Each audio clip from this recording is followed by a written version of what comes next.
Hi guys, it's Miss Kabibi from Kabibi Hair. So after my last video where I showed you guys my hair update and how much I had to cut, I got a lot of questions with people asking me exactly what happened with the crochet braids and whether I would still recommend crochet braids after I guess it was a setback. I don't really want to call it that per se. But yeah, so essentially a setback is anything that causes you to have to cut your hair or not get, one step closer to your hair goal. So I guess technically it was. Okay, so this is what happened. The first time I did the crochet braids, I did a beehive cornrow, and the very tail of it, I sort of just tucked it in between the braids and then I tried to sew it down.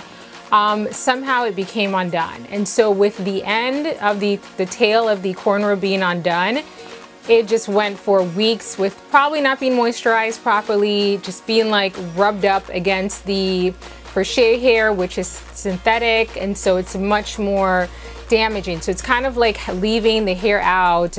It just took a beating for weeks, and I hadn't realized until I actually went to go take it down. So that was sort of the first thing. So the second time I did the crochet braids, I did the cornrows differently. So instead of doing the beehive, because another thing I noticed was it's harder for me to take down the beehive myself with my hair being this long and this thick. So moving forward, I'm not gonna do the beehive anymore. Instead, I'll just do the cornrows that I did last time, and you guys can check out that video here to see how I did the cornrows the last time I did the crochet braids. So that time I did the cornrows going straight back and just connected the tail to each one, and then so I just had one tail at the end. That one tail at the end, I folded it over, tucked it down, and then sewed it down again. The same thing happened where it just became unraveled, and so it wasn't getting moisturized properly, and so for several weeks it was pretty much just getting beat up because it was exposed, and I didn't realize it again until I took my hair down. So moving forward, in terms of crochet braids, I still think it's a really great protective style option. Couple of things that I did, because I did it myself, it's harder for me to really see what's going on when I'm trying to sew down the tail end of the braid. So I think moving forward, what I'll either do is ask my cousin to sew it down for me after she does the cornrows, because she'll be able to see and make sure that everything is down securely.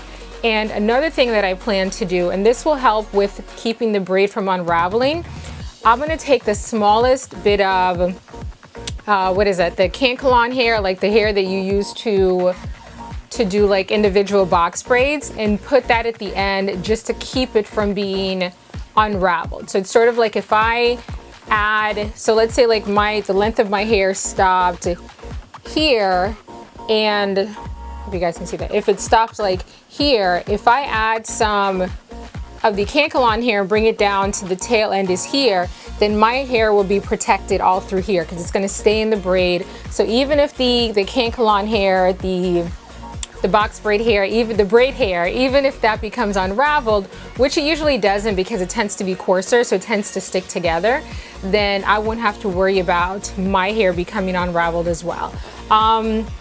So yeah, I still think crochet braids are a great option.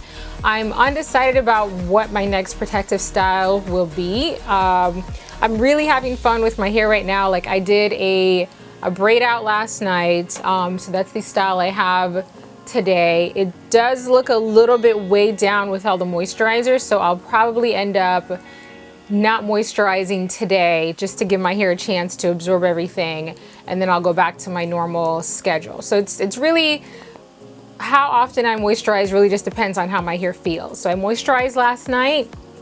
Right now it feels a little bit more weighed down. Once I go outside and the humidity hits, it'll sort of fluff back up a bit because I like big fluffy hair. So yes, I'll probably skip the moisturizer tonight. So yeah, so I hope that explains exactly what happened. It wasn't a total fail, but it was a bit of a fail because the ends totally got beaten up.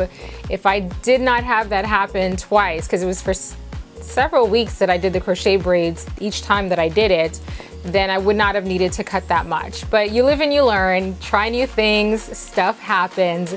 It's the first time that I've done it, much less the first time I've done it by myself, so it's not like a huge surprise Even though I did kind of feel a little bit guilty, but I've gotten over it. It's hair, it's gonna grow back. So yeah, so I hope that explains it. I still think crochet braids are a great option. Just if you're gonna do it yourself, make sure that you sew down the tail end very carefully, or add some braid hair to the end to help it from unraveling. And if you can get someone to help you, because unless you're doing the cornrows yourself, someone's probably helping you anyway. So that's why it's so important whenever you do protective style that each step of the process you really focus on. The install is important, the maintenance when you have the install is important, the takedown is important, because anything can go wrong and can cause you to have a setback. So yeah, so I hope this video was helpful. Don't forget to thumbs up and like this video and subscribe to my channel so you can get updates on my other videos. All right, kisses, bye.